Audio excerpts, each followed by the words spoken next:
letting down. The reason no one is spontaneously waking up is because you all assume that it's harder than it is, and you're trying to do something that you believe is hard. It's in the absence of doing. It's in the absence of attempting to accomplish anything that awakening occurs. So learn to be present with your world with less intensity. Learn to be with your world and shut up your mind so that your world may rush in and fill the void with its explanation of itself.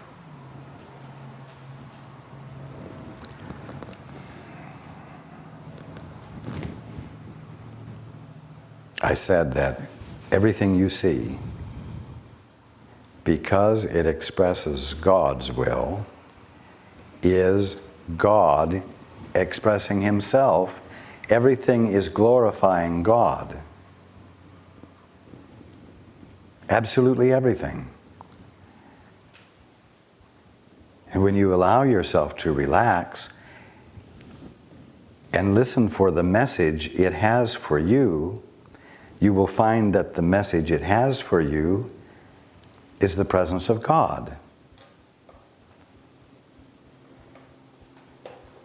Something utterly and indescribably wonderful.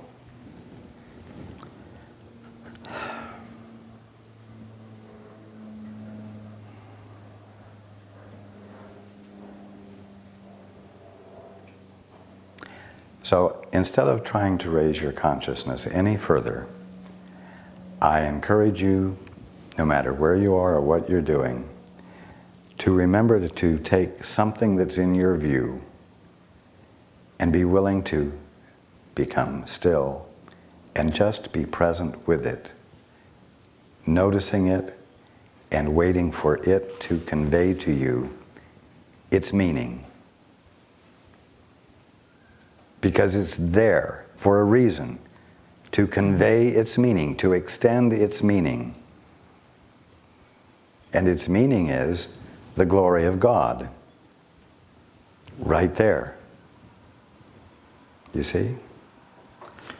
Well, when you're disrupted, because I've tried to remind myself to do this, whether I'm cooking or cutting vegetables up or whatever it is, and they're very short periods of time, and they're very much a relief, but then something like, hit like with a gong, and some of these real troubling things go through my mind, and I'm kind of slipped off in the trying to solve them. Yeah, and then yes. It's hard to, then when I try to come back to that point, which I try to do and let it go, man, it's like ricocheting. It doesn't want to let go, and that thought will keep repeating itself even in interval, but they get closer and closer together until I finally just give up. Be patient with yourself and persist in bringing your attention into the now and being present with. Keep practicing letting go and relaxing. You'll get it. It will stick, finally.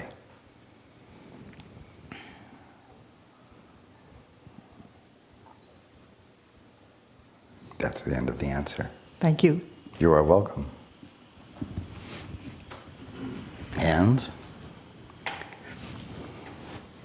Right here.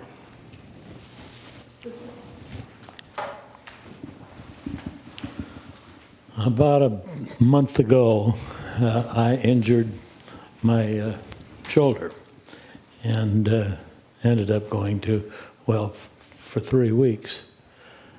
Felt that this too will pass, and didn't make a big thing of it. When that wasn't happening, and the trip up to be with you was getting closer, we didn't want anything to interfere with that. So I went to a chiropractor, and there were about 3 visits, and those were rather unsatisfactory. helped a little, but the pain is still there. And in fact, was getting bad enough this afternoon that Michael worked with me a little while. And you'll be glad to know that at the moment, I'm relatively out of pain, for which I thank you very much. However, my methods have not been working. And I'm wondering how I get in touch with that power that's going to straighten this thing around. So the body is going to do its own job, and I'm going to be myself again.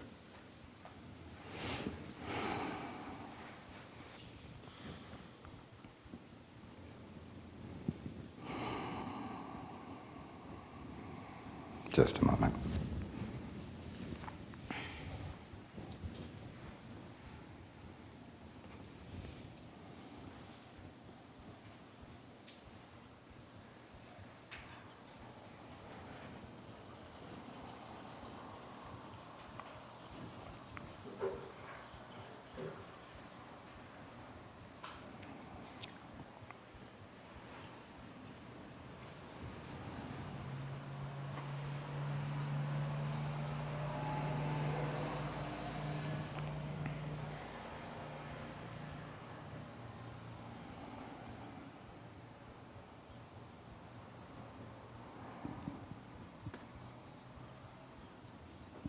The specific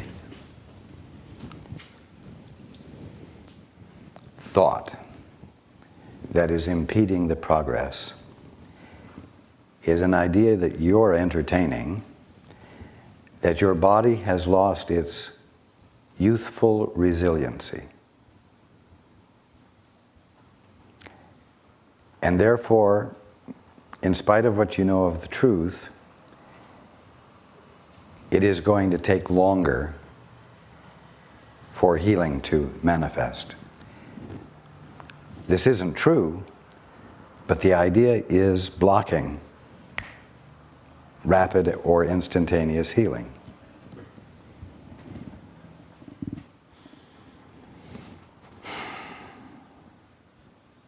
Your body could only lose youthful resilience if it was made out of matter. Matter can lose its elasticity, its ability to snap back, etc. But if the substance that is there is spirit, with a capital S,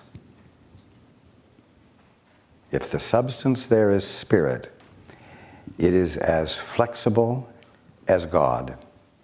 It is as responsive as God. And there's absolutely nothing standing in the way of immediate transformation.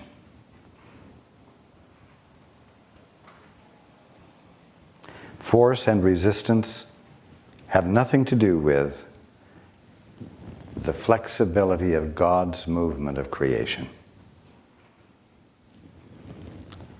So I want you to reject this idea when it pops into your head.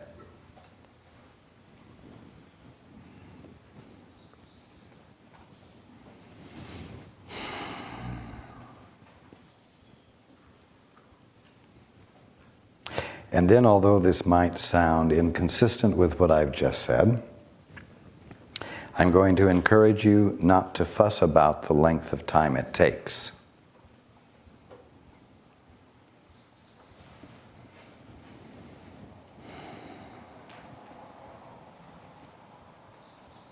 Early on in my experience with Paul, he was experiencing very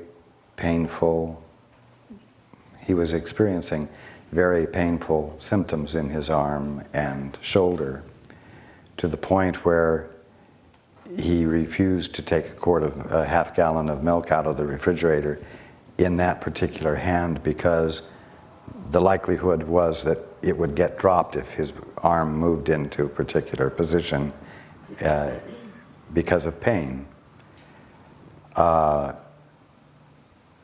he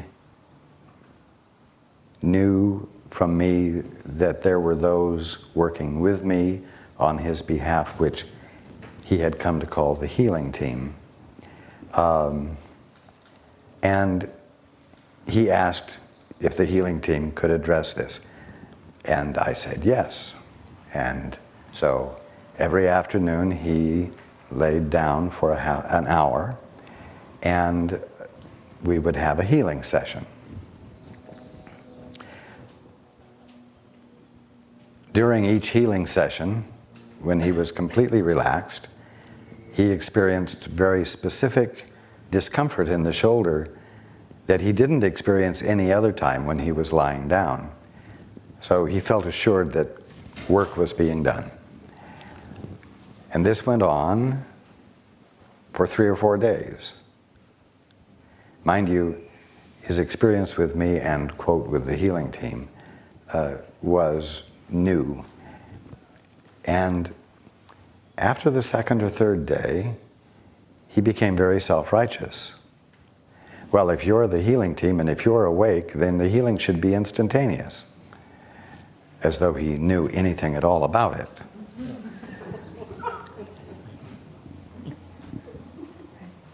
And I didn't answer him. I didn't argue with him. I told him to persist in taking the time out each afternoon. Well, you can count on it. He kept track of how many days it was. And it was 90 days. And at the end of 90 days, there were absolutely no symptoms whatsoever of inharmony.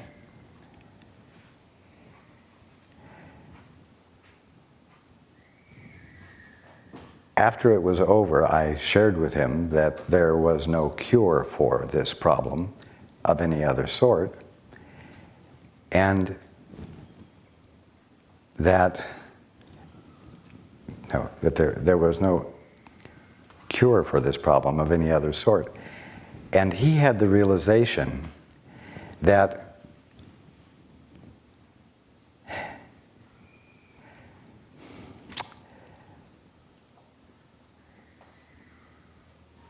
there was no reason to quibble over healing that had occurred over a period of 90 days. He was so grateful for the problem to be gone, and it has never returned. He realized through the process how arrogant he was to think he knew how the divine ought to operate in his experience, and that part of the healing involved his letting go of control over the process. You see? And saying, yes, thy will be done. Excuse me. You got it. Yeah, patience gets a little hard to come by when you're undergoing the pain, but I can see that that's part of the process. Pain is always the evidence of resistance. Mm-hmm. Resistance is aggression. Resistance is always aggressive, isn't it? Yeah. So therefore, resistance is always aggression. It's not peace. It's not what promotes harmony, you see. Mm-hmm. And so, invariably in healing, what you're called upon to do is the very opposite thing that you feel like doing. How so? Defense is what has caused the discomfort or the accident, and further defense is only going to exacerbate the problem. You see? Mm-hmm. There's no way to get around it.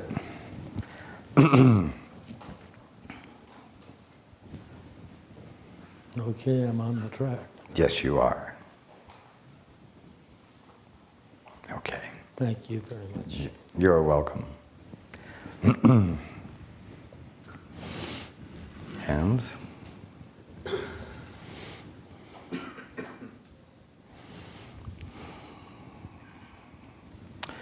Right here? Yes. If you'll raise your hand.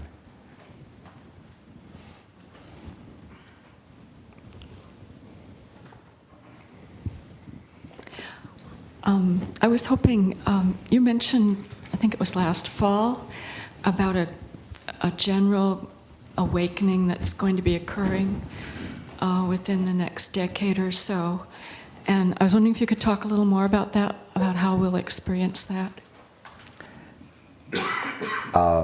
I believe that every single word I've said since yesterday has been exactly about that. But the end result that you are asking about won't happen if what we're talking about yesterday and today doesn't happen now.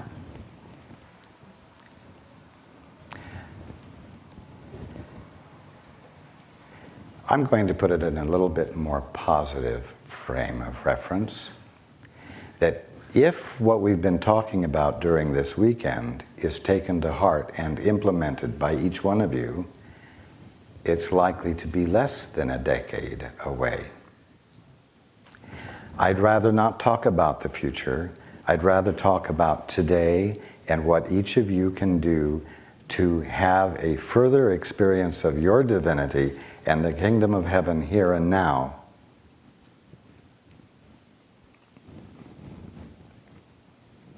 Because as I've said before, once the movement starts, it will be like dominoes falling. And the process will be accelerated.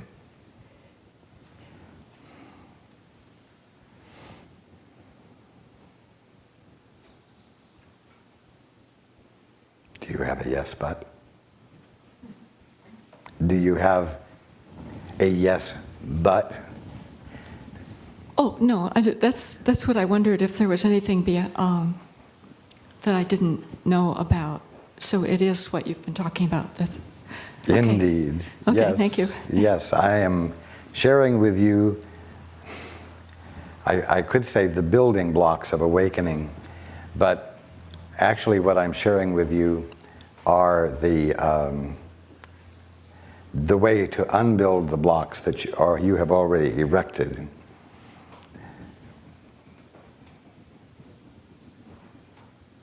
I'm giving you very specific guidance relative to speedier awakening.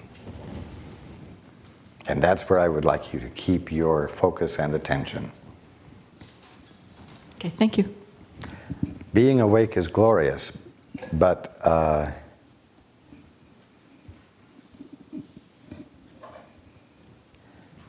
focusing on it will distract you from the work of the moment that will uncover for you the experience of being awake, the glorious experience. Okay. Hands. Right here.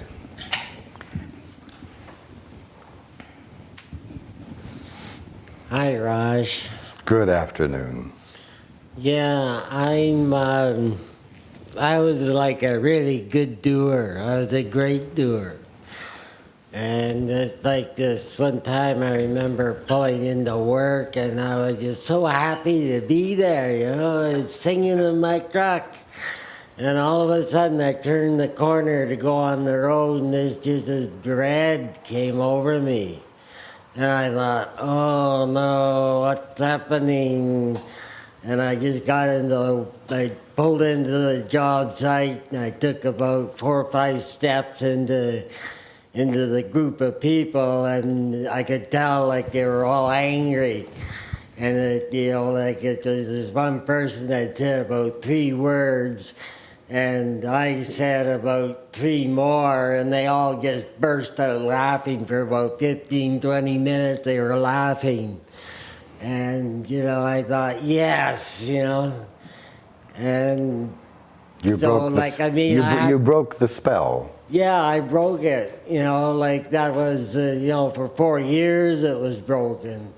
And I've always had, people I was working with, that came in And like now, even now, like I'm in this home, you know, because I got to have my stroke, and which my wife explained to you one other time when she was here. And then I broke my leg, like twice I broke it in the same spot, right? So it's, the only thing is I'm getting lots of money for it because I got insurance on it. So like I'm making money. Then my pills are helping me with my pain. Now the thing is my doing and being, and what you said the last time, like I had to be, and you know, like it's like really I mixed up between like doing and being, and there was this the eave trough of the roof where I live, you know, like it was just pouring down water over the eave troughs. I knew the thing was plugged, and I wanted to get up there and do it myself, right? I wanted to, and so anyway, I asked the owner, I said, oh, well, I think your eave troughs need cleaning. And he says, oh, okay, I'll get at it. And the next day, next 2 days, it was raining out, and it was pouring out again. And then I told the leader of our group home, you know, and she says, oh, I'll go out and do it. And anyway, she went out and fixed it. She says, there was all kinds of junk clogging it up, you know, and she unplugged it, and ever since then it hasn't rained. It hasn't rained for about 3 or 4 weeks now. And yeah, and so it's, you know, like my being, you know, like that's what you said in the last words last time, is just learn how to be, you know, and then also I had... So you're having to learn to be present in the arena you're currently able to function in, which isn't as large as it used to be. It seems larger. You used to be able to go out and fix the eaves yourself, the drainage problem. Yeah. Now it's more confined. The only place you have to be is with those who are around you in an area that is limited. Let us say, limited to the grounds of the place where you're living. The freedom to move anywhere you want seems less than it used to be. The point is, instead of fretting about what you can't do, give your attention, as I was saying to her, where you are, and give your attention to those you are with so that you can make the gift fully. Don't let your capacity to make the gift where you are, don't let your capacity to make the gift where you are be diminished by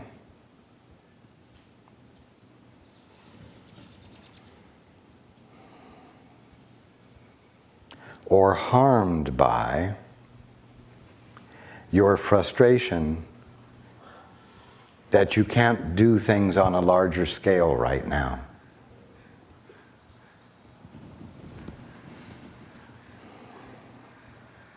Yeah, and yet I'm, you know, still doing things on a great scale, though, even in my being, because I just noticed, like, before I came to this workshop, like, I've been working with these other two people in the house, you know, like the girl that lives, like, in the duplex, like, next door, next to us.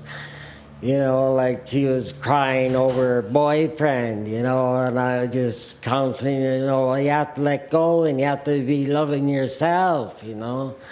And, she says, oh, all I wanted was a hug from him. And, like so every time I see her now, I go up and I ask for a hug. Yes. And, This is she what was really happy. Yes, this is what I'm talking about.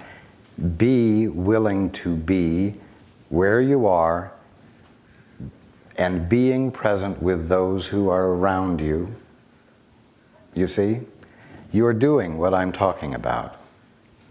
Yeah, and then this other fella, like he's a Dennis Cross, and guess what he always is? Like he's really cross. He gets angry and mad, like all the time. And I've been kind of working with him, and I had a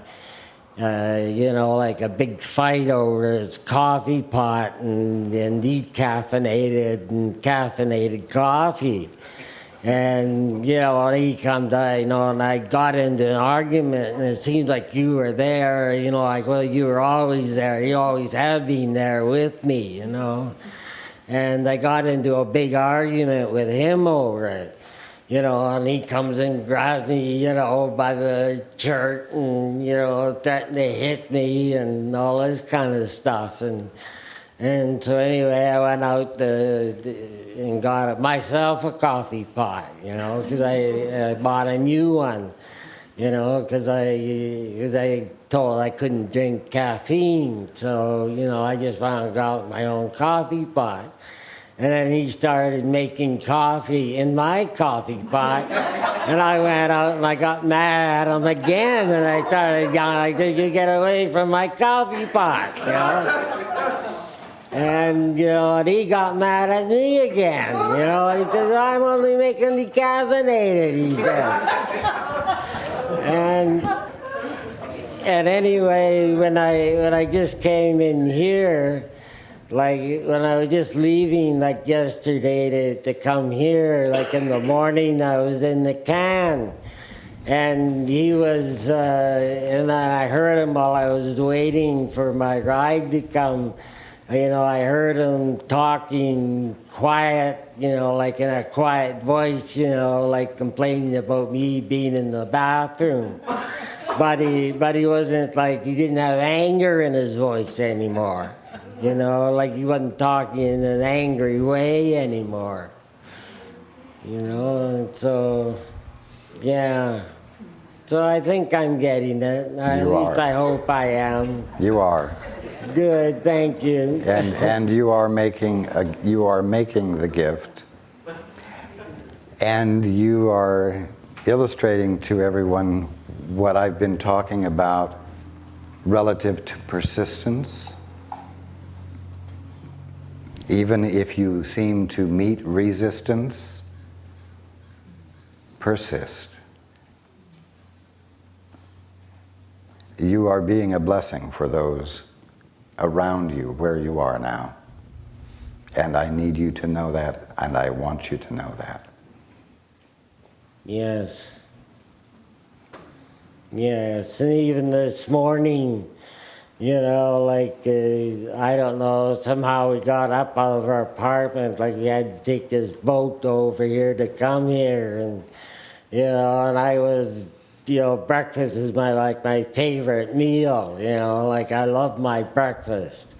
And so anyway, we couldn't stop, They said, we gotta catch this ferry, get on it and get over here, right? And I said, what about something to eat, Anyway, get me a coffee, So my wife went out and got me a coffee, and there's, happily drinking it on the ferry, and we got across, and it's just like we stopped at the perfect restaurant, and I had just like my perfect breakfast right there this morning, Yeah. Yes. Thank you for sharing.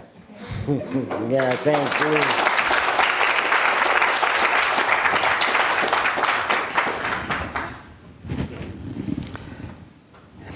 And keep up the good work.